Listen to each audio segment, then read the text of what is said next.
Bom, boa noite, então, a todos. Agradeço a participação. Eu agradeço especialmente a Aline, que está aqui com a gente hoje. A Aline, que é graduada em Administração de Empresas, com ênfase em Marketing e MBA em Gestão de Pessoas. É consultora empresarial, professora, mentora e palestrante. Vai conversar aqui com a gente hoje sobre plano de carreira, trazer essa visão empresarial, negocial sobre a importância do plano de carreira, dar algumas dicas para a gente. E como aqui é um grupo de estudos, a gente vai discutir um pouco nossa visão jurídica e trocar figurinhas aqui, tanto de um lado quanto de outro, para trazer o máximo possível de informações para todo mundo a respeito desse assunto que é muito importante. Então, Aline, em nome da Comissão de Direito e Trabalho da OAB de Valinhos, muito obrigada pela sua presença. E a palavra é toda sua. Bom, gente, eu que agradeço aí, né, o convite, a confiança, a oportunidade. É sempre um prazer falar de temas como esse. É uma coisa que eu faço bastante, né, como consultora, estando aí inserida no contexto corporativo. A ideia, gente, é que a gente faça um bate-papo. Então, a gente poderia, não sei se vocês têm aí algumas perguntas, se vocês querem que eu apresente, e aí a gente vai, como vocês disseram, né, fazendo um bate-papo, trocando figurinha aí, enfim. A ideia é essa, é que a gente tenha aí, né, pontos de vista diferentes, vocês com ponto de vista de segurança jurídica, aspectos trabalhistas. Claro, como RH, a gente, como gestora, a gente sempre tem que ter essa preocupação também, mas a gente tem uma outra visão também, muito mais do ponto de vista de negócio, motivação e tudo mais. Então, como vocês querem conduzir, eu estou agora à disposição Acho de que você vocês. pode fazer a apresentação, sim, e aí, à medida da sua apresentação, se for necessário, a gente faz algumas intervenções, perguntas. Então, vamos lá, gente. É muito comum as empresas procurarem, né, as consultorias por conta de cargos e salários ou de plano de carreira. E é engraçado porque as duas coisas, elas em algum momento têm ali, né, conexão, tem uma tangência, mas são coisas diferentes. O primeiro contato que eu tive com isso foi em 2002, né, fazendo uma formação com uma consultoria que era bem conhecida aqui em Campinas, nesse assunto de cargos e salários. E, na verdade, gente, dependendo de como a gente quer aprofundar, se a gente for falar de cargos e salários, você tem milhares de técnicas, de ferramentas, de possibilidades de conduzir o processo, de usar isso, desenvolver isso dentro das empresas. Da mesma forma, o plano de carreira, né? Mas aqui, em linhas gerais, eu vou contar um pouquinho para vocês. Quando a gente fala de cargos e salários, a gente está falando de uma coisa muito mais interna, muito mais burocrática, que vai realmente tratar nomenclatura de cargo, toda essa tratativa interna e o aspecto de salário, para exatamente evitar a equiparação salarial, para garantir que os CBOs estão ali ajustados e que está tudo certo. Mas é muito mais do ponto de vista da administração de pessoal, é muito mais do ponto de vista interno da empresa, essa organização, e que, inclusive, gente, facilita muito, tá bom? Quando a gente está falando de plano de carreira, a gente está falando de algo maior, que, claro, engloba cargos e salários, não tenho dúvidas, mas que trazem não só para a empresa, mas também para o colaborador, a perspectiva de crescimento de carreira, de progressão de carreira. Então, toda vez que a gente ouvir o colaborador, a gente vai ouvir o pleito de que a gente precisa de um plano de carreira, a gente não tem um plano de carreira e tudo mais. E toda vez que a gente é procurado pela empresa, a empresa diz: preciso de um programa de cargos e salários, porque são pontos de vista, em geral, diferentes, né? Então, é legal a gente entender isso para a gente começar aqui a pautar, ok? Pessoal, se vocês quiserem interrompendo, se vocês quiserem perguntando, fiquem à vontade, tá bom? Se eu estiver indo muito rápido, né? Às vezes falo mais rápido um pouquinho, a gente volta, explica de novo, ok? Sem nenhum problema. Então, quando a gente está falando lá do cargos e salários, em geral a gente vai mapear quais os cargos existem dentro das áreas. a gente vai fazer, né, a busca, né, desse cargo no mercado e aí trabalhar com a empresa como vai ficar. Tem empresa que às vezes ela vai olhar só para dentro mesmo e vai dizer, olha, para esse cargo a remuneração é tanto, enfim, isso fica documentado e fica lá para tratativa interna. Quando a gente está falando de plano de carreira, eu gosto muito de fazer uma construção aí a várias mãos, né? Por quê, gente? Porque a gente está pensando exatamente numa progressão e eu tenho que olhar todos os aspectos. Eu tenho que olhar o aspecto motivacional, eu tenho que olhar o aspecto de custo e do negócio da empresa, eu tenho que olhar os aspectos jurídicos. Então, por exemplo, como consultora, a primeira coisa que eu faço, quando eu sou procurada por alguma empresa, olha, Aline, a gente precisa de um programa de cargos e salários ou a gente quer um programa de plano de carreira. A primeira coisa que eu começo fazendo é um diagnóstico, eu faço entrevista com alguns profissionais da empresa, eu peço tempos de casas diferentes, eu peço áreas diferentes para que a gente tenha uma boa visão. E, em geral, a gente até descobre se realmente era o plano de carreira, se era cargos e salários ou não.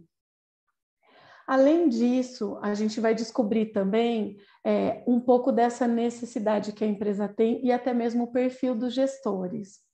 E aí, gente, eu quero entrar um pouquinho aqui nesses aspectos do porquê que é importante conhecer a empresa, saber o que ela realmente quer, que fôlego que ela tem, porque uma vez que a gente lança um programa, a gente, de certa forma, fez um combinado, a gente gerou expectativa, e se ele não for bem conduzido, se ele não for mantido, a gente pode passar aí por um processo de frustração e até mesmo esse programa cair em descrédito. Então, tem muitas empresas que procuram, elas querem, mas quando elas começam a ver todo o desdobramento disso, às vezes elas dizem, não sei se é um momento para mim. Então, é muito importante a gente pensar nisso. Por quê? A partir daquele momento, você vai dizer para as pessoas que a partir de agora elas têm, sim, um caminho de crescimento e elas vão trabalhar para isso, ok? Então, em condições normais de temperatura, todo mundo está super de acordo, todo mundo quer o plano de carreira, ok. Por que a gente gosta de trabalhar com gestores? Porque muitas vezes você senta com a pessoa, com o ocupante do cargo, ele tem uma noção do que ele faz, ele sabe te descrever tudo, mas não necessariamente tudo que ele faz ele deveria estar fazendo. Então, ele vai te descrever o que ele faz e pronto, é quase como se estivesse escrito em pedra, mas não necessariamente é aquilo que se espera dele ou que está compatível com aquele cargo, com aquela função.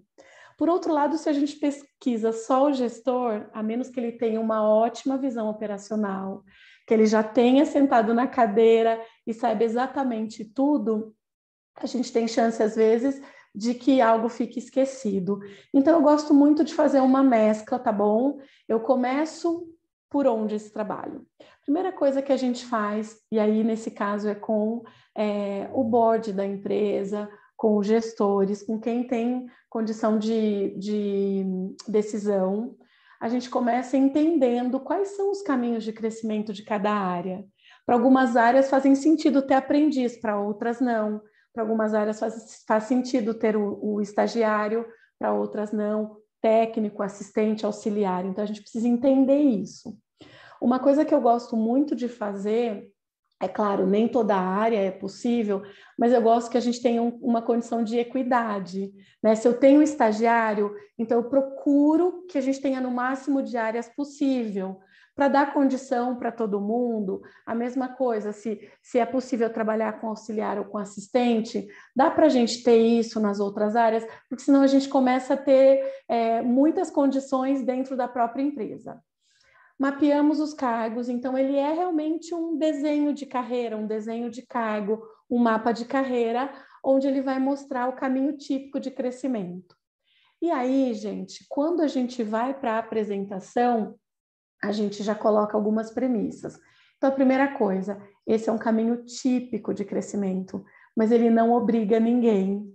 Da mesma forma, só haverá progressão de carreira se houver necessidade do negócio, se a gente tiver a vaga aberta, se a empresa tem condição para fazer isso, se a pessoa já atende plenamente aquilo que se espera dela no cargo anterior e ela já tem condição de assumir atribuições do novo cargo. Então, a gente faz já esses combinados, essas premissas, para que a expectativa seja corretamente setada. Então, o desenho de carreira é um caminho típico de crescimento. Porém, a gente sabe, existem pessoas que são analistas o restante da vida, porque elas não querem ter um cargo gerencial, entendem que não é para ela e não há demérito nenhum, tá tudo bem, né? Então, a gente deixa isso claro, porque isso também gera muita ansiedade e muita expectativa quando a gente está trabalhando e quando a gente começa a apresentar. Feito esse desenho de cargos, qual o próximo passo? Então, a gente vai entrevistar os ocupantes dos cargos, com base nesses cargos que foram criados, e aqueles que não têm ocupantes ainda, mas são cargos que existirão ou que existem e não tem uma pessoa no momento, o gestor vai ter que ajudar a gente a determinar, né, quais são os requisitos daquele cargo. Então, qual é a formação necessária? Se tem alguma habilitação, por exemplo, vocês têm que ter OAB, contador tem que ter CRC, então tem um operador de empilhadeira, ele tem que ter habilitação para empilhadeira, um gerente de projeto às vezes precisa ter o PMI. Então a gente tem que ter, saber esses requisitos, qual idioma, qual nível é requerido, no nível de escolaridade, é o nível médio, é o nível superior, precisa de pós-graduação, enfim. Isso já começa a diferenciar os cargos, isso também começa a diferenciar os níveis. Cargos, por exemplo, onde eu tenho nível 1, 2, 3, ou Júnior, Pleno e Sênior, isso já é uma diferenciação, ok? Depois disso, gente, a gente precisa mapear o que essas pessoas fazem, quais são as atribuições ou as responsabilidades requeridas para esse cargo, e aí entra um pouquinho naquilo que eu falei antes. Às vezes o ocupante está fazendo algo que ele não deveria, ou por sobrecarga, ou por falta de alguém, ele está fazendo, mas às vezes não compõe realmente as atribuições daquele cargo, e aí quando a gente faz o plano de carreira, a gente corrige muitas dessas coisas que têm distorções e que acontece bastante dentro das empresas. Além disso, a gente mapeia também as competências comportamentais.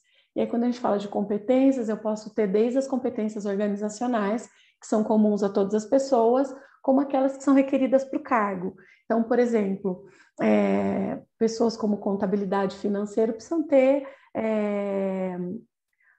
atenção a detalhes, né? Análise crítica, enfim. Uma pessoa da área comercial precisa ter negociação, líder precisa ter lá a competência de liderança desenvolvida, enfim. E nas competências também, gente, a gente consegue diferenciar. É claro que uma pessoa que está iniciando a carreira ou que ainda é júnior, é esperado menos dela do que de um sênior. Então, com essas diferenças, a gente consegue já dizer, olha, é analista contábil, mas tem diferença entre eles, por isso o salário é diferente, porque o requisito e o que se espera deles também é diferente. Feito isso, gente, eu gosto muito de colocar tudo em perspectiva. Eu entendo que um estagiário os estagiários dentro da empresa, eles têm que ter as mesmas condições. Eu não posso ter um estagiário com 5 responsabilidades e o outro com 25, né? Eu não posso ter um com 3 competências comportamentais e o outro com 10. Então, a gente dá aquela equiparada, no sentido de... Não é equiparado, a gente faz uma conferência para garantir que tem ali equilíbrio entre as áreas. Claro que cada área tem a sua competência técnica, mas a gente faz esse trabalho também. Garante que do estagiário para o auxiliar ou para o analista tem diferença, e é assim que está tudo bem consistente. E aí a gente vai olhar o CBO para cada cargo, porque também é muito comum, gente, quando a gente começa a fazer esse trabalho, aí a gente vai lá, uma descrição sumária para ficar fácil de pesquisar esse cargo no mercado, para ficar fácil de posicionar essa pessoa e essa empresa no mercado, mas quando a gente olha para o CBO, tem muito CBO que está errado, então a gente dá uma busca também, a gente tem que dar uma olhada, porque às vezes mudou. Até agora fazia sentido esse CBO, porque as atribuições estavam essas, mas agora, com a revisão do gestor, a gente mudou um pouco o perfil desse cargo, então é necessário o ajuste do CBO. Então, esse é um outro passo que nós fazemos, ajustando aí, revisando o CBO e sugerindo aquilo que é necessário. Depois disso, gente, a gente vai para a pesquisa salarial. Então, a pesquisa salarial, ela pode ser uma pesquisa patrocinada, uma pesquisa encomendada. Então, a empresa vai dizer quais outras empresas, quais players do mercado ela quer pesquisar. Quando você tem a consultoria, é mais fácil, porque a consultoria ela é neutra e ela que vai tabular esses dados e vai divulgar dados fechados. Então, as empresas podem aceitar participar ou não. E a gente tem as pesquisas de mercado, que já são prontas, que as plataformas têm. Cato, InfoJobs, tem várias outras pesquisas aí. Qual que é o ponto, né, gente, na pesquisa? É muito importante a gente considerar empresas do mesmo porte, mesma região, porque tem diferença do interior para São Paulo, né? Tem diferença aí, às vezes, de um estado para o outro. Então, a gente precisa ter isso, mesmo porte e mesmo segmento. Então, eu não tenho como pesquisar uma assessoria em comparação com uma grande multinacional. Então, tudo isso também a gente tem que levar em conta quando a gente faz a pesquisa salarial, porque senão a gente não vai estar comparando as coisas certas. Depois disso, gente, eu, Aline, gosto de entregar um plano salarial. Então, eu vou olhar o que a equipe tem hoje, eu vou olhar o que o mercado diz, então a gente volta com a empresa, a gente vai fazer a análise da pesquisa, a gente vai entender como a empresa quer se posicionar dentro do mercado. Eu quero me posicionar acima do mercado, quantos por cento? Na média do mercado? Marginalmente abaixo do mercado? Se ela for competitiva, não feriu convenção coletiva, né? Os pisos estão todos garantidos, é uma questão dela. Sempre lembrando que ela tem que ser atrativa, porque ela concorre no mercado com todo mundo, né? Então, ela quer ser muito conservadora na questão salarial, pode ser que ela não seja tão atrativa assim na hora de contratar, na hora de reter profissionais. Principalmente em momentos de mercado muito aquecido, como a gente está vivendo agora. Não sei se vocês sentem isso aí no segmento de vocês, mas o mercado como um todo está bem aquecido, né? Fica com baixa oferta de mão de obra, enfim. Então, gente, depois que eu faço isso, a gente olha a pirâmide salarial para ver se tem equilíbrio ou não. É uma coisa muito mais gerencial, né? A gente dá uma olhada e faz o enquadramento. Então, nós vamos dizer o seguinte: olha, fulano, ele está nesse cargo, ele ganha isso e ele deveria estar ganhando isso. A diferença salarial dele deveria ser essa. E isso a gente apresenta para a empresa. E, claro, a empresa precisa fazer um plano para ir corrigindo essas distorções. Tem empresas que conseguem fazer tudo de uma vez. Tem empresas que a distorção é pequena, então é possível. Tem empresas que a distorção é maior, então ela precisa... Primeiro ela faz, né, os cargos, aí é critério da empresa, enfim. E aí, com base no enquadramento, ela passa, então, ter, né, essa correção para os colaboradores, enfim, traz motivação e tudo mais. Junto com isso também a gente faz uma política salarial, isso é um documento, a planilha salarial e a política é um documento interno que fica em posse do RH, do jurídico, porque são questões que não devem ser abertas, embora tenha empresas que têm uma política tão aberta que algumas coisas até são abertas para os colaboradores, mas em geral não.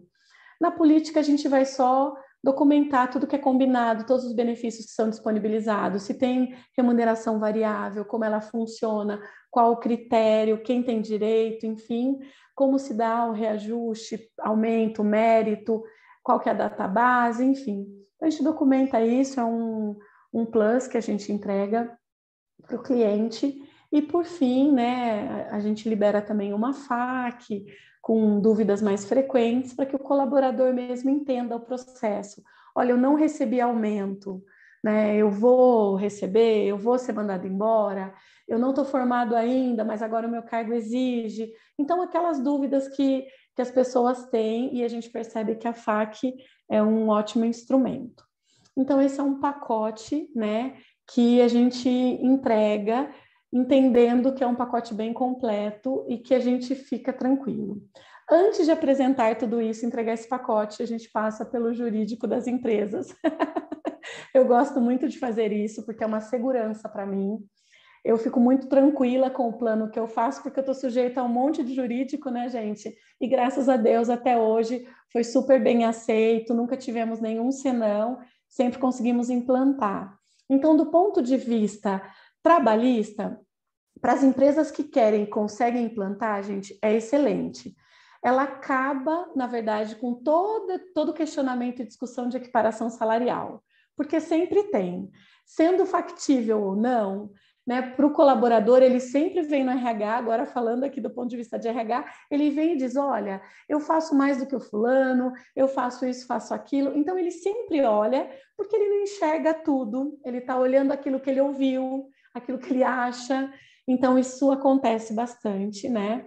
Quando você tem o plano, eu já tive discussões, por exemplo, discussões não, né? Mas conversas com colaboradores que chegaram e falaram assim, olha, eu acho que eu preciso de um aumento e, inclusive, eu entendo que eu estou entregando mais. Ok, vamos abrir aqui seu plano, pegamos a descrição de cargo. Isso aqui você faz? Faço. Isso aqui você faz? Faço. Isso aqui você faz, mas é fazer com excelência, gente, com competência. É capaz até de multiplicar.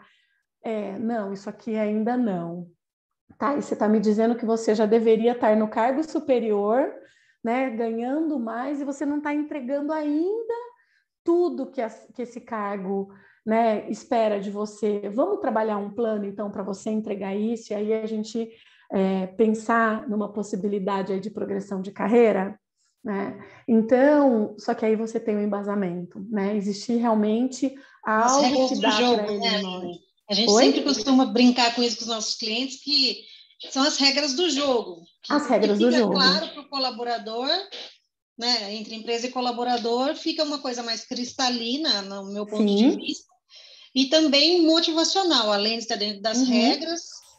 Muitas vezes essa é a minha visão como advogada de empresas, né? Sabe que eu faço mais Sim, empresas sim. e às vezes eu até abordo a gente debate bastante esses assuntos aqui e é legal o grupo porque é bem misto, né? Nós temos Uhum. advogados de empresas, advogados de funcionários, então a gente sempre discute, porque ninguém é dono da razão, Sim, né? E sim. aí eu sempre coloco isso no meu ponto de vista, porque quando eu apresento, né, para os clientes para fazer o plano de carreira, né, plano de cargos e salários, tal, é exatamente para colocar as regrinhas, para que fique cristalino.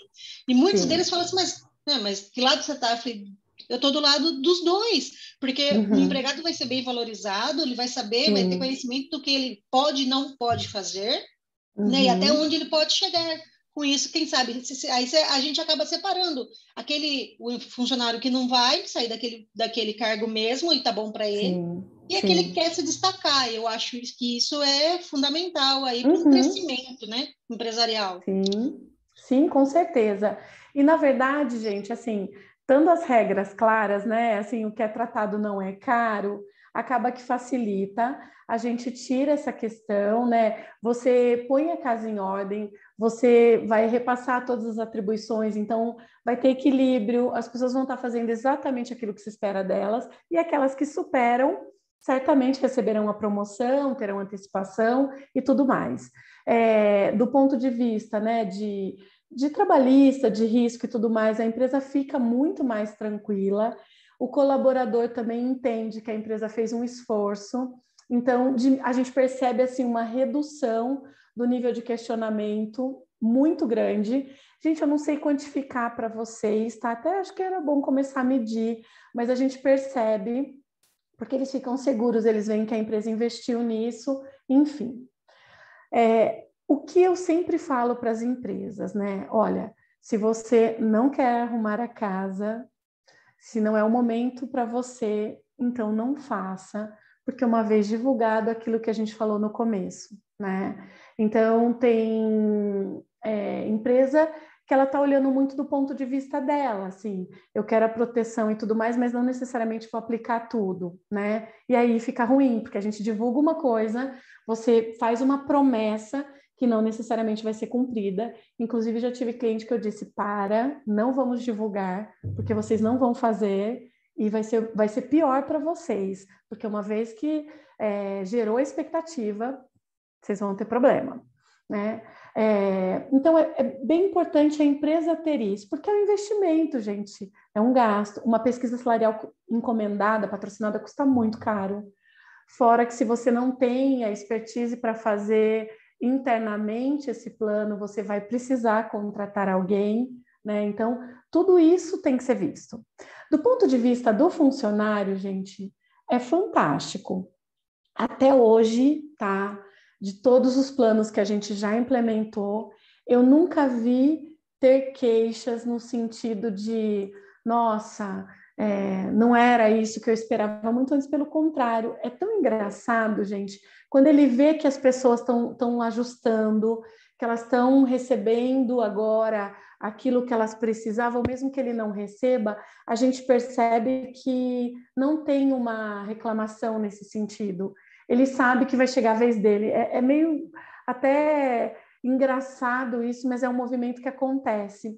Quando a gente mostra transparência, em geral eu vou, quando a gente faz, já fiz online, já fiz presencial, já gravamos vídeos, né, explicando o processo, a gente mostra alguns documentos, como por exemplo, uma pesquisa, né, da Cata, eu não vou mostrar a pesquisa daqueles cargos, mas eu posso pegar uma outra de um cargo que essa empresa não tenha, mas a pessoa vê o que é. Gente, assim, o resultado é super tranquilo, assim, é super bom. A pessoa entende que ela tem perspectiva de crescimento, ela passa a trabalhar junto com a empresa pelo desenvolvimento dela, então ela faz uma parceria. Eu vou correr atrás disso, eu quero que a empresa me ajude com isso, e a entrega fica muito melhor. Então, acho que tem muitos ganhos. Fora que daí a descrição de cargo, ela serve para o CBO, ela serve para quando eu vou divulgar uma vaga, eu sei exatamente o que eu preciso procurar no mercado. Quando eu vou avaliar, eu sei o que eu preciso avaliar, e eu não estou mais fazendo uma avaliação da pessoa, mas sim do desenvolvimento e do desempenho dela dentro daquilo que se espera dela. E, enfim, né, gente? Acho que para a empresa entender quem está mais pronto, plano sucessório, estado de prontidão, tantas coisas que são importantes aí na gestão, né? Então, esse é um pouquinho do dia a dia que eu vivo, né, como consultora, implementando plano de carreira dentro das empresas. E aí eu queria agora que vocês me perguntassem aquilo que eu, porventura, não tenha, né, explicado, ou que tenha gerado dúvida, enfim, estou à disposição.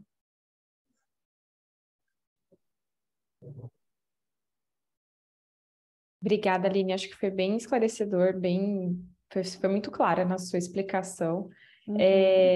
Eu, particularmente, eu advogo majoritariamente para empresas e é muito frequente a gente indicar para os clientes fazerem esse plano. Inclusive, esse ano, a gente recebeu um cliente novo no escritório, que é uma empresa que vai ser um restaurante e não está em atividade ainda. Ele nos procurou para dar essa consultoria logo no início da implantação do negócio.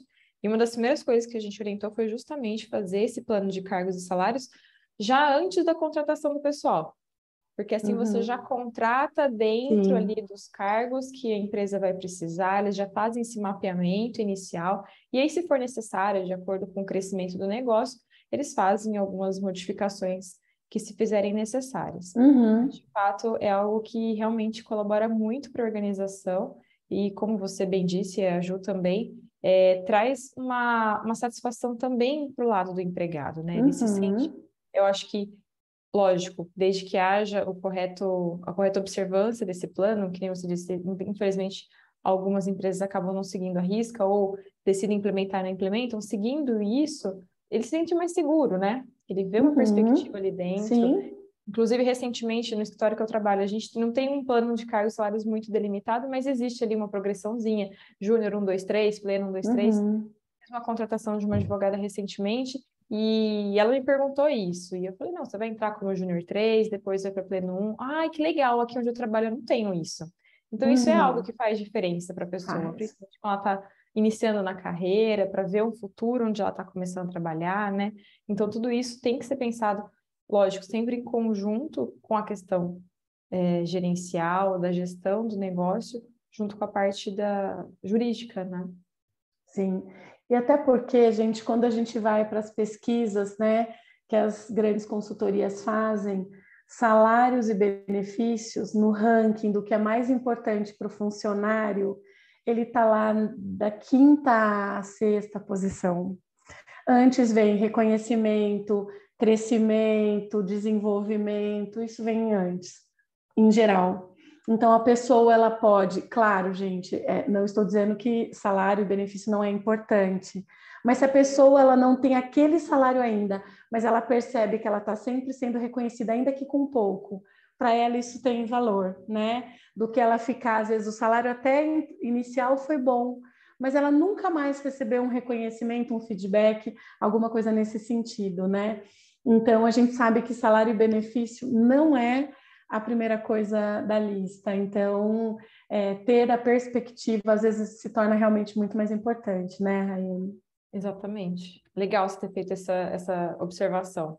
Inclusive, é algo que eu vou começar a trazer para os meus clientes também. O reconhecimento é algo muito mais buscado do que o salário propriamente dito, né? Sim, com certeza, com certeza.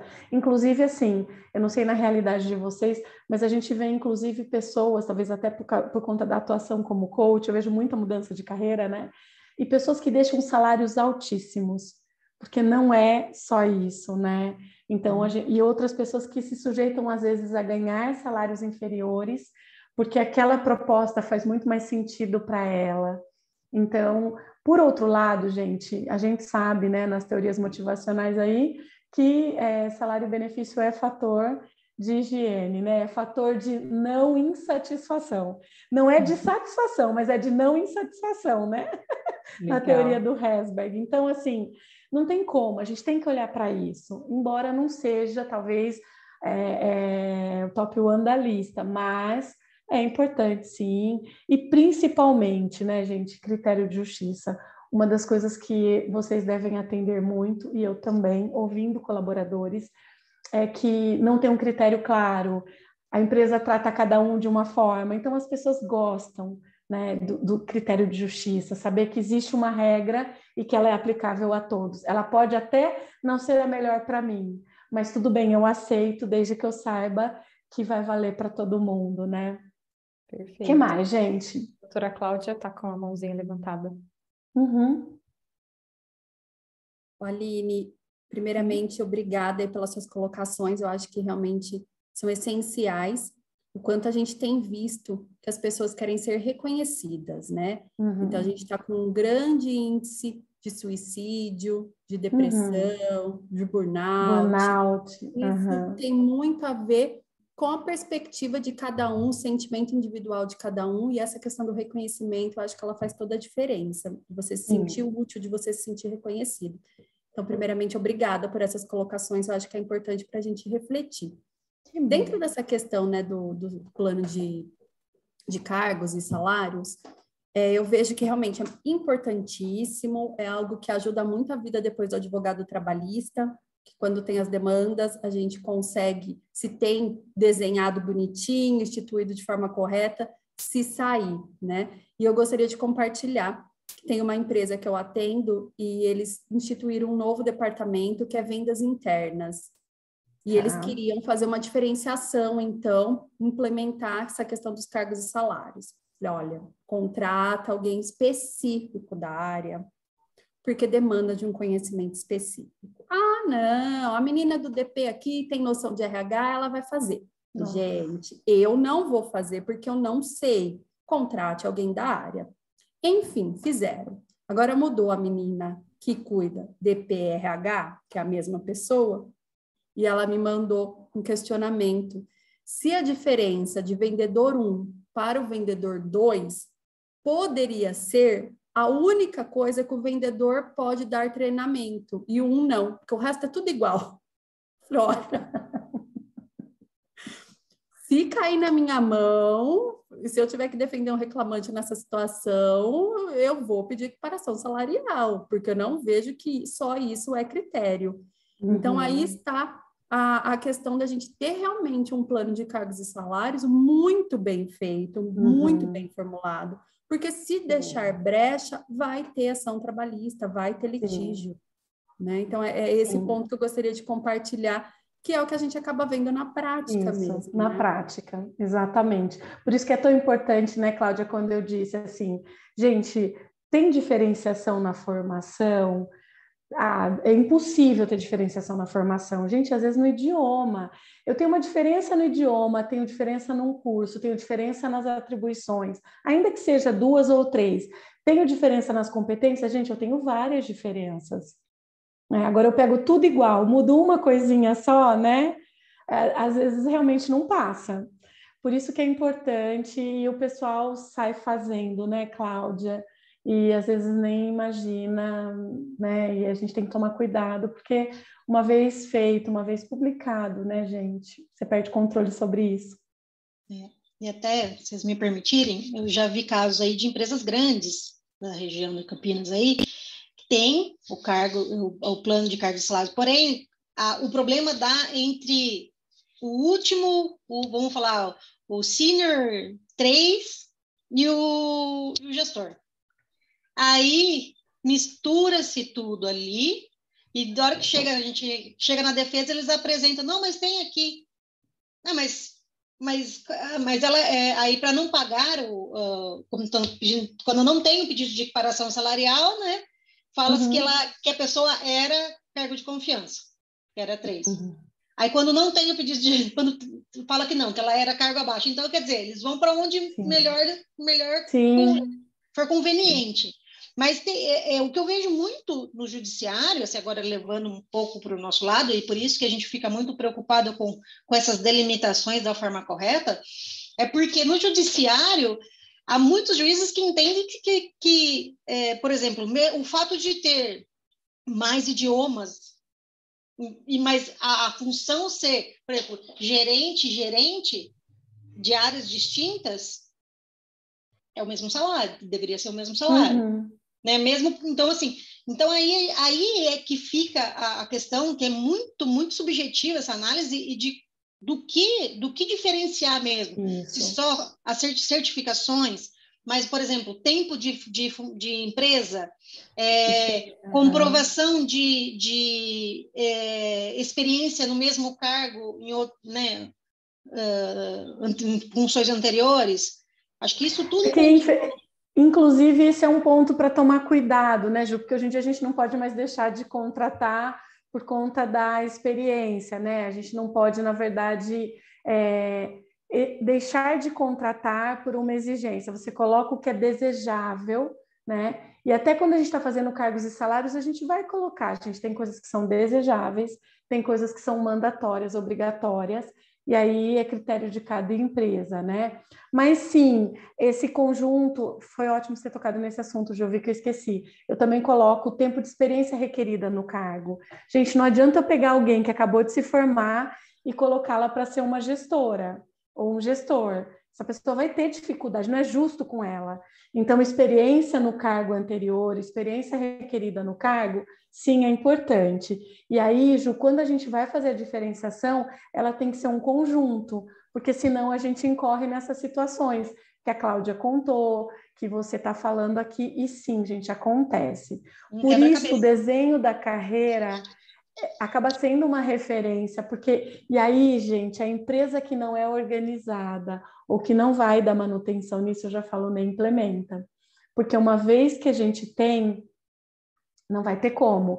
Aí a empresa tem lá que depois do analista sênior, ou a pessoa vai para um cargo gerencial ou ela vai para uma carreira de especialista, por exemplo, se ela não quer uma posição gerencial. Ok, mas aí ele faz aquele meio do caminho por conta dele, daí é o cargo que em geral não tem descrição, fica ali. Então a gente fala, gente, se não tem organização, se não vai dar manutenção, melhor não fazer, porque uma vez que está publicado, as pessoas vão esperar, né?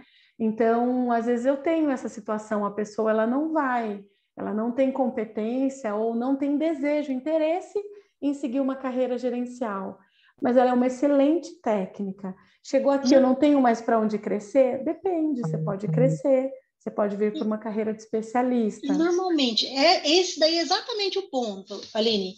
É exatamente esse o exemplo que eu estava querendo dar.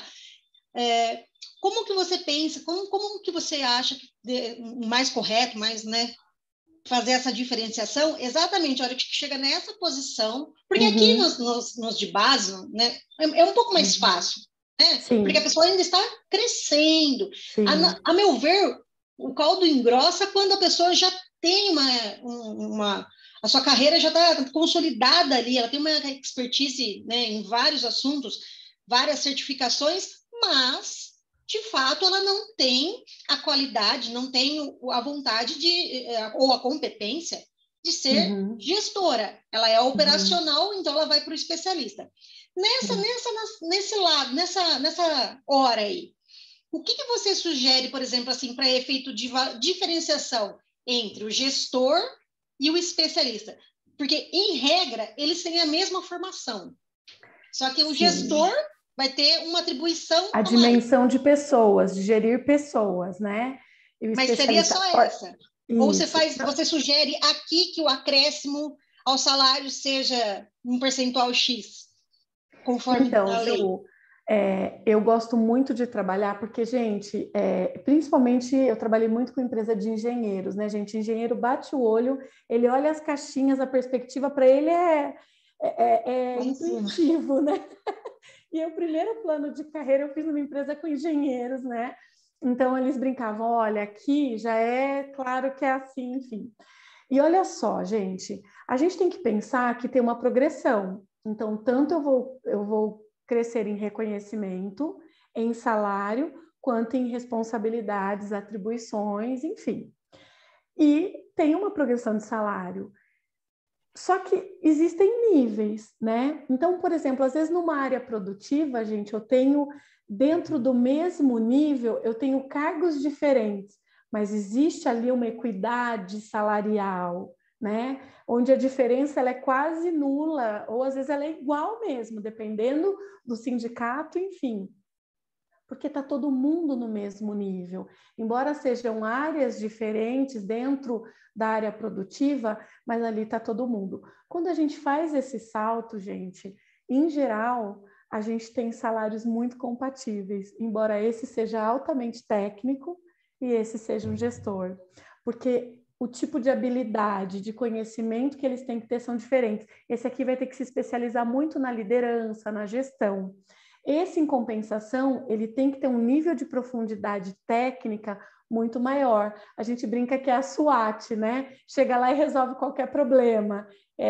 Ou a gente brinca, né? O MacGyver, né? Que pega um negocinho e faz uma bomba. Então, assim, o cara vai ter que resolver todas as questões técnicas que os outros níveis não conseguiram dar conta. Então, esse cara ganha muito bem. Ele só é escalado quando realmente ninguém aqui conseguiu resolver, então ele é um cara muito valorizado. Então, em geral, quando a gente tem a carreira Y e a gente tem a figura do especialista, né, nas empresas que levam isso muito a sério, essa pessoa, ela ganha tão bem ou melhor quanto, ok? Por quê? Porque ele realmente é uma pessoa muito valorizada. Pode falar, Cláudia. Eu já acompanhei um caso assim.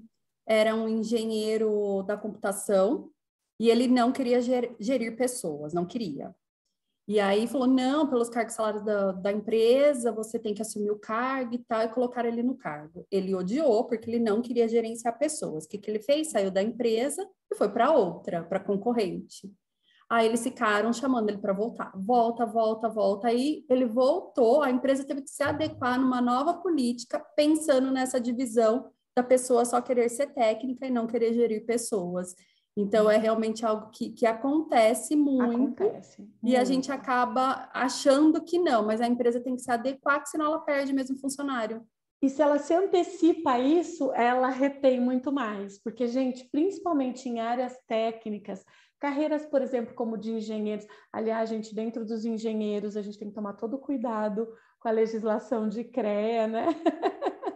De tudo, porque realmente tem lá a quantidade de horas, a questão do piso e tudo mais, e as empresas vão contratando e vão dando, né? Às vezes, assim, às vezes a pessoa nem está formada, mas já entra como engenheiro, acontece bastante. Aí, quando a gente chega para fazer cargos e salários, a gente fica quase doido, porque daí você não pode mais, né, mudar aquele estado, enfim.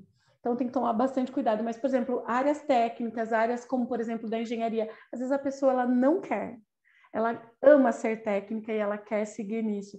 E, gente, dentro de plano de carreira, quando a gente apresenta isso para a equipe, a gente fala, gente, não tem demérito nenhum.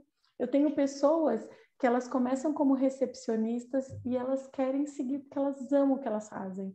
Secretárias, ela começa como secretária 1, depois ela é secretária executiva, secretária da presidência. Gente, para ela está tudo bem. A pessoa quer ser analista e ela pode fazer a carreira de analista. Mas, Aline, essa é uma pergunta da FAC, tá, gente? Mas, Aline, eu cheguei no topo agora, no último salário. Eu não recebo mais aumento? Sim, você recebe. Como a empresa vai fazer isso? Ela pega a média de aumentos que ela deu, para esse ela deu 12, para esse ela deu 10, na média estamos com 11, ela vai aplicar 11% para você. Você vai continuar recebendo aumento por mérito, que é diferente do sindicato, né? É diferente de database e tudo mais. Mas, assim, ela pode receber por mérito. E até para ser justo, né? Então, assim, tá bom, ela chegou no topo, ela não vai progredir, ou a empresa não tem mais espaço para ela. Então, ela vai ser punida por isso? Não. Ela continua fazendo um excelente trabalho, ela vai continuar recebendo. A média de aumento geral foi 15, 10, 8. Ela vai receber dentro disso por mérito também. E tá tudo bem.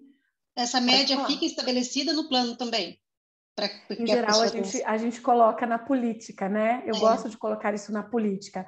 Amplitude de cargo, né? Amplitude salarial para cada faixa. Então, a gente viu ali que, na média, deu 30%. Então, a gente diz que a amplitude da faixa é de 30%. Exatamente, Ju.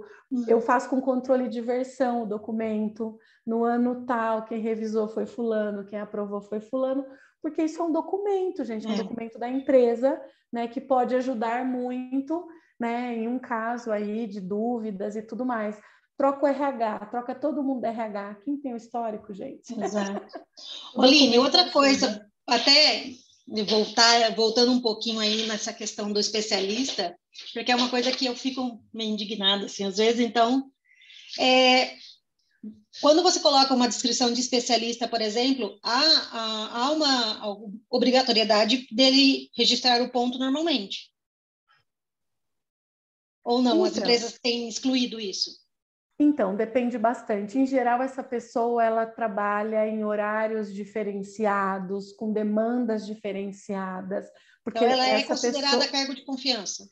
Ela, em geral, tá, Ju? Aí depende muito de cada empresa, depende muito da orientação e, gente, cada jurídico, né, pensa de uma forma. Então, depende muito e aí a gente respeita, né? Então, mas em geral, ela tem um horário diferenciado, ela viaja, ela faz coisas que os outros níveis não fazem.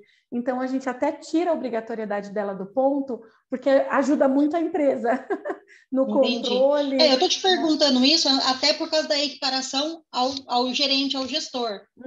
Porque seria um dos requisitos aí para diferenciar. Eu não estou conseguindo visualizar muito uma diferenciação muito grande entre os dois para efeito de equiparação, porque o que eu vejo, sinceramente, na prática, é que o especialista, em que pese ele ganhe mais, ele é tido como cargo de confiança, porém o gestor ganha 20% a mais que ele, a média. É isso que eu queria entender, como na sua visão aí, normalmente, o que você vê? Se é isso que eu estou falando mesmo? Então, vamos chutar todo mundo ganha, o máximo ganha 10. O especialista vai ganhar 12. Mas o gerente vai ganhar 14. Só que o especialista também não registra pontos, também é cargo de confiança. Sim. Talvez, o que aconteça? Talvez, tá? Eu não sei o caso. Eu não consigo, assim, pensando em todos os casos que eu já tratei, apliquei, eu não consigo ver uma lógica tão evidente como um dos casos que você está tratando. Eu não peguei nenhum. Mas, em geral, Ju, assim, primeiro, embora eles estejam aqui dentro das mesmas referências, então, por exemplo, vamos imaginar, aqui a gente está falando de salários maiores, então esse aqui vai ganhar, sei lá, 12 e o gerente está ali entre 13, mas está mais ou menos compatível, tá? Então, a gente está falando de compatibilidade, não de igualdade, até porque são cargos diferentes, descrições completamente diferentes. Mas essa pessoa, ela continua tendo um caminho de crescimento, ela é muito reconhecida por uma entrega que não é gerencial, mas é técnica e tudo bem. Talvez o que possa estar acontecendo nesses casos, é que é quase como se o especialista também tivesse subordinado ao gestor. Que né? na prática é isso. E se tiver, aí a gente tem Só que lembrar que tem aquela regra da CLT, né? Exato. Em relação a... Então, pode ser que a empresa esteja tomando cuidado com isso. Gente, aí vai depender... Eu posso falar desse item? Claro, Cláudia. Eu penso que não é isso que vai justificar ele ter controle de ponto ou não e ele ser enquadrado como uma atividade aí que descaracteriza o controle ou não.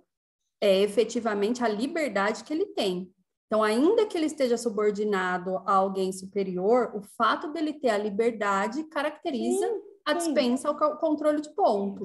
Então, eu penso que é essa a saída. Não tem dúvida, eu também liberdade. acho, mas eu acho que a Ju valor. estava falando em relação, por exemplo, às vezes ela encontrar ainda assim um gestor ganhando um pouco mais do que o especialista. Mas isso vai existir pela descrição do cargo. Isso vai depender da tratativa da empresa, da política que ela tem, para quem ele se reporta, enfim. Porque às vezes a gente tem, né, dentro das áreas técnicas, eu tenho um gerente da área X, um gerente da área Y, um especialista da área X, especialista da área Y, e às vezes eu tenho um outro gestor, segundo ou terceiro nível, que faz a gestão de todo mundo. Então, gente, depende muito da política, da cultura de cada empresa, né? Eu falo que, assim, quando a gente está falando de pessoas, e dentro dessa realidade das empresas, cada uma tem a sua realidade, né? Não dá para eu pegar o mesmo plano aqui, o método acaba sendo o mesmo, mas não dá para eu pegar esse plano e multiplicá-lo, porque cada empresa vai ter a sua realidade, né? Não sei se eu consegui responder, Ju e Cláudia. Sim, você sabe que até a hora que você estava falando da questão dos cursos, eu aqui fiquei imaginando, né? Vamos pensar uma área que é de comércio exterior e uma que não. Tá. Então, aquelas pessoas de comércio exterior, pode ser que você precisa que ela tenha um conhecimento avançado, sei lá, inglês, espanhol, e que na outra não. Então, seria uma forma de você conseguir justificar um salário maior para aquela área. Olha, agora eu vou falar do entendimento de RH, tá? Gente, a capacitação, ela custa, né? E a pessoa, ela investiu para chegar ali, a experiência dela corrobora isso. Então, sim, Cláudia, para mim faz sentido. Claro, é só isso? Às vezes pode ter entendimentos, como você comentou. Gente, se eu pego uma coisa só, eu vou questionar, né? Dependendo do juiz, pode questionar. Mas para mim, Aline, agora aqui, gente, né, falando aqui minha opinião, eu acho que uma capacitação a gente sabe, a gente fez, né, especializações, gente, isso custa. A pessoa investir no inglês, ela está mais pronta do que o outro, é um diferencial que ela tem, né? Então, assim, a Aline falando como uma pessoa que desenvolve pessoas, sim, para mim faz diferença. Por outro lado, pensando juridicamente, a gente precisa sempre tomar o cuidado aí, né? Então, eu vou falar enquanto advogada também, mas eu falo que a lei é uma só, a gente tem 2 advogados de cada lado com seus posicionamentos. Eu entendo que se ela depende daquilo para exercer a atividade dela, justifica. Se não dependesse para atividade, não. Mas se está decorrente, eu entendo que justifica sim. Mas também, Cláudia... Gente, eu tô amando essa conversa com vocês, porque assim, são pontos de vista e experiências diferentes, né? Claro, eu tô sempre sujeito aos jurídicos, mas assim, é tão legal ouvir vocês, eu tô amando. Vamos lá, gente, mais perguntas, mais pontos aqui que vocês queiram trazer. O pessoal que está quietinho, está acompanhando. Isso. Doutora Silvia, doutora Michele, doutora Ailton, doutora Bruna, se tiverem alguma colocação, fiquem à vontade.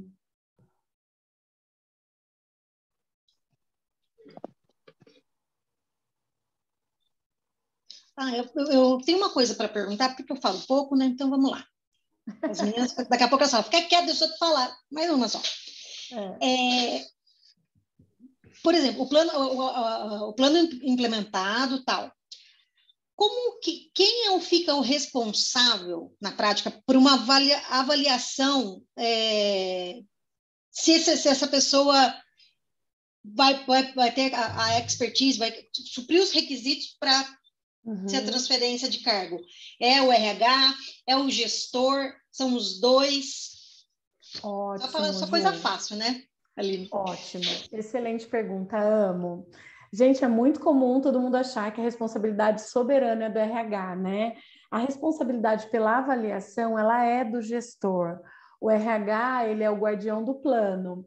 O RH é o guardião do processo de avaliação. Ele tem que garantir que vai acontecer e que aconteceu a contento dentro do prazo, correto? Mas quem consegue acompanhar o desempenho da pessoa na função é o gestor.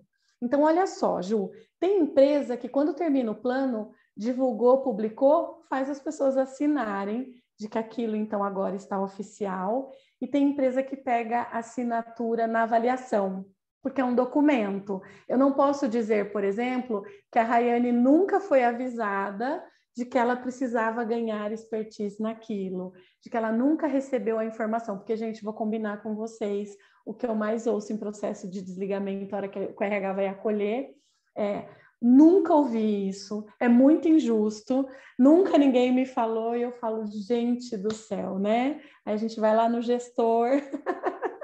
Então, assim, tem empresa que pega isso assinado. Gente, é uma obrigatoriedade? Não, depende muito da política e da realidade de cada empresa. Tem empresa que tem processos de avaliação tão fluidos, tão constantes, tão regulares e tão legais, que a gente não tem problema com ninguém e ninguém assina. E as pessoas estão sempre dizendo que estão crescendo e estão recebendo feedback. Então, assim, Ju, o RH é detentor do plano, o RH tem que garantir que os salários estão ajustados, que as pessoas estão corretas, que o registro foi feito da forma correta, tudo aquilo que a gente precisa garantir, né? O RH tem que garantir que no momento da avaliação ou quando está chegando perto dos aumentos por mérito, as pessoas foram devidamente avaliadas. E, em geral, quando o gestor manda, o RH vai questionar. Eu sou um RH que questiono. Mas espera aí, gente, por que fulano não está recebendo aumento? Porque só ele. Então, você tem que ter uma justificativa plausível, porque depois sou eu que vou falar com o funcionário, eu que vou acionar o jurídico, não é? Então, assim, eu quero entender por quê. Por que na sua visão, fulano acabou de ganhar um aumento e está merecendo ganhar outro? O que daqui dessa avaliação está fazendo com que você entenda dessa forma? Então, ele vai executar, mas eu sou a guardiã do processo, então eu vou garantir que tudo está sendo feito da forma como deveria fazer, porque, de novo, a gente tem que pensar do ponto de vista da empresa também. Eu não tenho dúvida que tem o ponto de vista do colaborador de motivação, mas também da proteção da empresa, sim, né? Então, sim. Eu acho que como RH a gente tem que transitar nos dois lados. E esse período, normalmente, varia a cada 6 meses, a cada 12? Depende da empresa, Ju, e do programa de avaliação que está sendo implementado. Então, por exemplo, nós tínhamos na empresa de TI, né, TI é bem adiantado, nós fazíamos avaliação a cada 6 meses.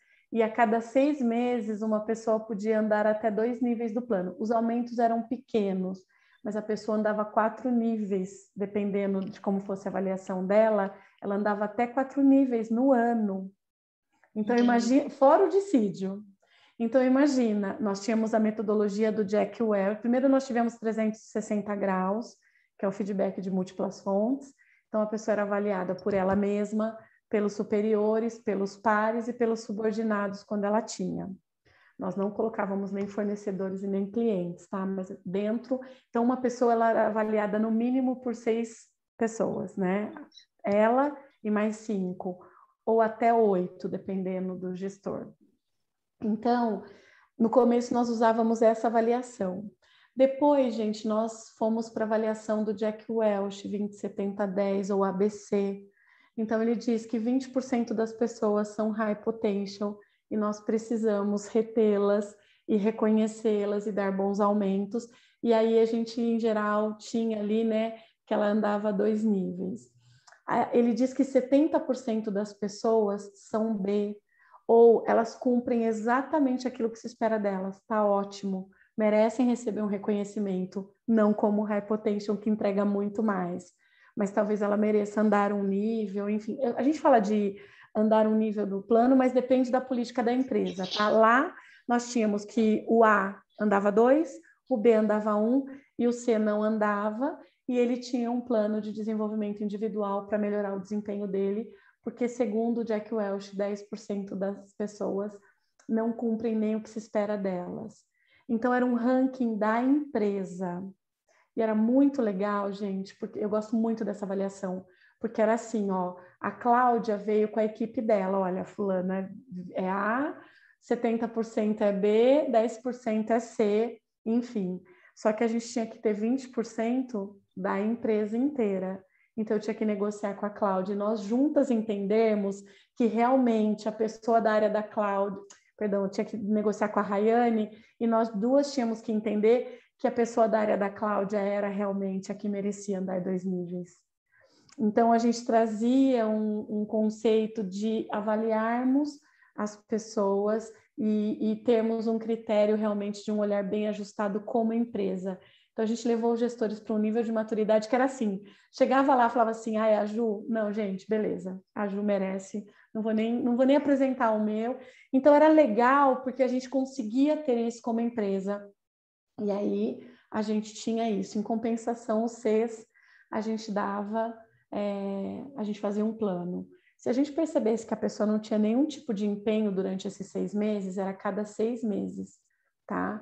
A 360 também era bem puxado, depois a gente mudou para 1 ano, e a do Jack Welch, fica tranquila, tá, doutora Silvia? Pode sair tranquila. A do Jack Welch a gente fazia semestral, porque ela era muito mais prática para a gente fazer, ok? Às vezes acontecia, gente, da gente ver que a pessoa se empenhou muito, ela ainda está como C na próxima, mas a gente está vendo progressão, a gente mantinha e não demitia. Segundo a maioria das empresas, demite, né? A gente dava sempre uma possibilidade, uma chance, e a gente recuperou muita gente que passou a ser B, teve gente que depois de um tempo alcançou o nível A, então assim, vale muito a pena, né? Esse é um exemplo, Ju. Tem empresa que faz superior imediato, ou autoavaliação e avaliação do superior. Então, a gente tem que entender o seguinte, assim como o plano de carreira, eu sempre sugiro, gente, se não vai conseguir fazer, dar retorno para as pessoas, fazendo o prazo, não faça. Porque sempre é um ponto que as pessoas reclamam muito, né? Então, a gente já responde esse aqui, tá, doutora Bruna?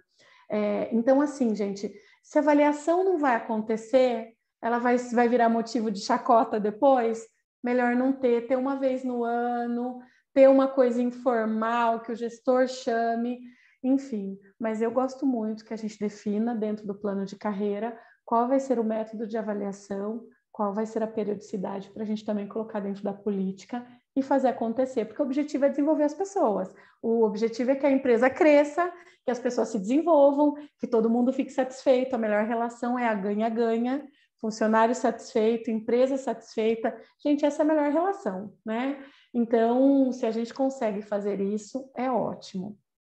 Eu vou responder aqui a pergunta da doutora Bruna. Então, o que recomenda fazer para recuperar esses colaboradores que tiveram avaliação abaixo do esperado? Ótima pergunta. Gente, olha só. Doutora Bruna, eu sou do ponto de vista que a gente não rifa pessoas, a gente resgata, desenvolve pessoas, mas infelizmente nessa trajetória a gente já teve muitos casos que a pessoa não quis, não se comprometeu, não teve como, tá? Mas tem casos, como eu disse, de histórias lindas da pessoa realmente se superar e buscar. O que eu gosto de fazer, eu acho que até hoje o que eu vi dá mais resultado, é o Plano de Desenvolvimento Individual, o PDI. Então, por exemplo, eu vou chegar aqui com a Cláudia, vou passar para ela, né, um feedback de como caminharam as coisas, Na minha visão, gente, o feedback é sempre positivo, porque a intenção que está por trás é boa. Então, ainda que eu tenha que traçar um plano de melhoria com a Cláudia, eu me importei, eu estou aqui com ela, eu estou gastando esse tempo deixando-a saber que ela pode melhorar. Então, é sempre positivo, porque o que está por trás é positivo. Então, é realmente crescimento e desenvolvimento. Então, eu sento com a Cláudia. Cláudia, olha, na sua avaliação, você foi avaliada no conceito C. A gente tem percebido que você tem estado mais desanimada. Estou dando um exemplo, tá, gente, de situações que eu já tive. O seu rendimento caiu. A gente queria entender de você o que está acontecendo, como você acha que a empresa te ajuda, como você acha que você se ajuda, porque esse é um aspecto importante. O que é legal do PDI é que a gente tem essa oportunidade de construir junto com a pessoa esse plano do desenvolvimento. Então, Cláudia, e aí? Aí a Cláudia fala, ai, Aline, eu estou passando por uma situação em casa. A gente descobre muitas coisas nesse momento. Eu tive um caso de baixo desempenho, uma pessoa que era ótima, caiu 2 semestres, e aí, assim, a gente não descobria, a gente não queria desligá-la, ela era uma pessoa muito boa, e a gente foi, e aí descobrimos que ela estava com processo de saúde, nem ela sabia. Ela estava com processo de anemia, a anemia dá muito cansaço, muito sono, muita desatenção, então ela não conseguia realmente desenvolver, nem fazer as entregas. Gente, ela tratou, tô dando um exemplo assim, gente, bobo, parece, né? Parece que você fala, não é possível. Gente, a menina voltou a CB normal. E se a gente não tivesse instigado, foi até um consultor que a gente tinha lá, ele foi fantástico. Escuta, quanto tempo que você não faz check-up? Você dá uma olhada? Ah, faz tempo. Ele falou, por que você não dá uma olhada? E aí, eu vi que ela estava muito cansada sempre, com muito sono, enfim. E aí, ela foi e tinha isso, né? Então, assim, nesses momentos a gente descobre muita coisa. Às vezes a pessoa está passando uma situação em casa. Gente, situação de casa, a empresa não é, né, um centro de terapia, a gente entende tudo isso, mas às vezes também justifica. Às vezes a gente descobre que a empresa tem programas que a pessoa nem sabe e que a empresa pode ajudar naquela situação. Então, é importante a gente ouvir, mas eu também tenho a oportunidade de construir com ela esse plano. Então, assim, o que você pode fazer por você? Nossa, Aline, eu preciso me organizar, tá bom. Como você pode fazer isso? Aí, gente, entra um pouquinho do coaching, né? Perguntas poderosas. Como você acha que você vai se organizar? Gente, eu não posso deixar aberto. Eu tenho que fazer com que ela me entregue um plano realmente, que eu construa com ela esse plano. Se ela fala assim, vou me organizar, e eu deixar, ela pode se organizar ou não. Ela pode não saber como se organizar. Então, aí, doutora Bruna, é aquele cuidado realmente. Então, assim, como você pode se organizar? Como a empresa te ajuda? É um curso? Vamos ver dentro dos programas da empresa se isso é possível. Às vezes a empresa não paga a gente, mas ela libera a hora. Então tá tudo bem. A pessoa consegue se desenvolver. Então eu gosto muito disso. Mas em geral, doutora Bruna, a gente vê que quando acontece essa situação, em geral é uma questão mais pessoal mesmo. E se é desempenho por falta de conhecimento técnico, aí a gente chega numa parceria da empresa, de repente ajudar com algum curso, alguma coisa, tá? Mas é muito importante a gente ouvir e entender da pessoa, porque às vezes a gente está achando que é uma coisa e quando a gente vai investigar, a gente vê que é outra, né? E às vezes a própria empresa tem interesse em ajudar, ok? Que ótimo, que bom que foi respondido. A Cláudia colocou aqui, né? Gestão de pessoas é um cuidado geral. Sim, é um cuidado geral. E é tão engraçado, gente, a Ju sabe, eu fiz uma especialização por causa do meu trabalho voluntário, do meu ministério na igreja, eu fiz uma especialização em aconselhamento familiar. E, gente, pasmem, eu uso os conceitos da especialização quase que todos os dias, porque as pessoas vêm, elas têm famílias, elas têm situações em casa, por mais que a pessoa queira separar, é muito difícil, né? Porque a gente não consegue não ser a gente. Se eu estou muito triste, meu desempenho vai cair, né? Tanto que tudo que a gente fala de alta performance fala de bem-estar, né? De você estar bem em todas as áreas, porque não tem como, né? Se eu não estou bem, meu desempenho vai cair, né? É verdade. O que mais, Aline? gente? Eu acho que, inclusive, a gente pode marcar uma outra conversa para falar sobre essa questão de gestão, né?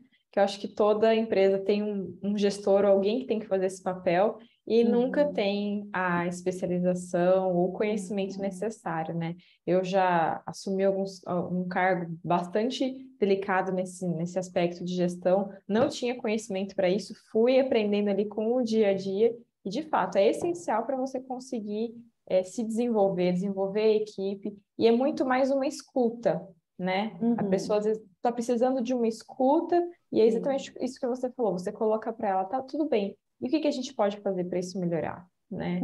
E muito mais do que você apontar o dedo para a pessoa e falar o que ela deve fazer a partir daquele momento. Às vezes é isso que você falou, ela sabe o que ela tem que fazer, mas ela não sabe como, ou ela não tem condições de fazer daquela forma que você determina naquele momento, né? Então, acho que fica aí uma sugestão para a gente marcar uma próxima data para tratar Ai, que legal! Vou amar, vou amar. Gente, é tão engraçado isso que você falou, Rayane. Gente, eu estou chamando vocês Ju, Rayane aqui, Claro, mas fica à chama de vontade. doutora a qualquer momento. Não, fica à vontade. É tão engraçado, porque em geral as pessoas sabem, elas podem até não saber como executar, mas o que elas precisam, elas sabem. Tem uma pergunta no coaching que a gente faz que é muito engraçada essa pergunta, né? O que você pode... Aí a pessoa fala assim, nossa, não sei. Aí você faz uma pergunta para ela. E se você soubesse, o que você me responderia? Gente, ela acabou de responder, eu não sei. Você faz essa pergunta, adivinha o que acontece? Ela responde. Então, assim, às vezes ela só precisava do estímulo, né, gente? Exatamente. Interessante. Eu Interessante. falei que vocês iam se apaixonar por ela, né, gente? Ela é. Realmente. O Aline, você sabe que na minha experiência, dando aula e coordenando o curso, eu lembro muito que eu falava nas reuniões com os professores, né? Que o que a gente fala, a gente pode erguer uma pessoa ou derrubar totalmente a pessoa. Com certeza, Cláudia. E isso é em tudo no nosso dia a dia. A gente sente muita falta dessa formação de liderança, porque a gente precisa ter essa consciência, precisa ter atos para isso, mas a gente não tem, a gente fica perdido. Então a gente faz meio que aleatório, né? E eu sempre carrego comigo, não pratico, mas eu carrego comigo uma frase do meu marido que é que a palavra, como que ele fala? A palavra vale prata, o silêncio vale ouro. Então, muitas vezes, fique quieta. Eu não. Então, eu tento praticar, embora eu carregue comigo. E é, de novo, essa questão de quanto que a gente faz diferença na vida do outro. E quando você está num cargo de gestão, vai fazer ainda mais essa diferença. Então, é um assunto que a gente precisa conversar mais, desenvolver, tentar trazer nossos clientes para participar dessa reflexão. E é muito importante. Eu agradeço, não sei se alguém quer colocar mais alguma coisa, senão eu já deixo aí a minha gratidão a você, viu, Aline? A Bruna também aqui agradeceu no chat, gostou bastante. A doutora Bruna está dizendo que para ela está sendo ótimo o papo. Eu agradeço, gente, que ela atua diariamente com gestão de equipe e confessa que é um grande desafio. Gente, é um desafio para todos, né? E como a gente não tem realmente o preparo, os gestores não têm, às vezes, o preparo, eles são colocados, eles ascendem no cargo sem um preparo, né? E aí, infelizmente, eles erram, muitas vezes não querendo errar. Gente, nessa trajetória, né, no curso eu dou um treinamento que chama Desenvolvendo Líderes, e ali a gente faz discussão de casos reais, inclusive, e, gente, assim, tem coisas que não dá para acreditar, imagino que vocês ficariam de cabelo em pé, sendo advogadas, né, porque, assim, coisas que as empresas fazem, que as pessoas fazem que não dá para acreditar, né, e também é o dia a dia de vocês, que vocês pegam aí em muitos processos, né, e aí a gente fala uma outra coisa. Nós não temos uma cultura do feedback, né? A autoestima do brasileiro, infelizmente, não é uma autoestima talvez tão bem trabalhada, então tudo é visto como muito difícil e as pessoas não sabem dar e não sabem receber o feedback. E, gente, eu tive um programa de mentoring, eu fiz o mentoring da empresa inteira, gente, desde os estagiários. Claro, nós tínhamos objetivos de equipe, era um desenvolvimento das equipes. E, gente, quando a gente foi trabalhar feedback, eu nunca vi tanta gente chorando das experiências anteriores que elas tiveram. E eu falei assim, gente do céu, como falta conhecimento e visão, e como os gestores não estão preocupados com as empresas. Porque eu fiquei pensando, eu falei, gente, como gestora, eu tomo tanto cuidado assim, com o que a gente fala, como a gente documenta, porque, gente, você assume uma personalidade jurídica, né? Eu não estou falando em nome da Aline, estou falando em nome de uma empresa. Gente, se um dia a gente sentar, que eu contar para vocês, gente, eu já tinha ouvido muita coisa, mas eu confesso que ali eu ouvi coisas que eu não podia acreditar, enfim. Então, assim, falta realmente esse preparo. Meu desejo é que os gestores, né, possam buscar. A gente tem tanta coisa legal, TED Talks, tanto, né, tanta oportunidade de desenvolvimento, e que as empresas também invistam nisso, né? Gente, eu também quero aqui deixar aí minha gratidão a vocês pelo convite. Eu amo falar, né? Eu amo o que eu faço, amo falar sobre isso. Para mim foi uma grande oportunidade. Estou super à disposição para quantos bate-papos vocês quiserem fazer. Para mim foi realmente um prazer. Amei estar aqui com vocês. Obrigada a todos que passaram, que ficaram com a gente aqui até o final. E estou muito à disposição se alguém tiver mais algum comentário, alguma dúvida, tá bom? Joia. Obrigada, Aline, mais uma vez, em nome da comissão. Obrigada pela sua participação, por todo esse conhecimento que você transmitiu para a gente. E obrigada para todos que estão aqui presentes até esse horário. Obrigada, gente. Obrigada, Aline, por tudo. Gente. Valeu mesmo. E vamos logo marcar essa próxima, que tem bastante assunto para gente. Vamos sim, gente. Super à disposição. Vai ficar gravado no YouTube, acho que da OAB, para quem quiser depois. Depois vocês podem mandar o link. Eu mando o link para vocês. Daí a gente, quem perdeu agora, tem bastante gente que não conseguia entrar. Aí vê depois, que vai ser bem útil, com certeza. Vai ser rico. Maravilha, gente. Muito obrigada, gente. Viu? Aline, muito boa obrigada noite, mais uma vez. Ótima noite para vocês vocês. que estiveram aqui conosco, viu? E quem estiver acompanhando, pode mandar dicas aí, sugestões que a gente vai incluindo aqui no nosso grupo de estudo. Muito obrigada. Grande abraço a todos. Tchau, gente. Tchau.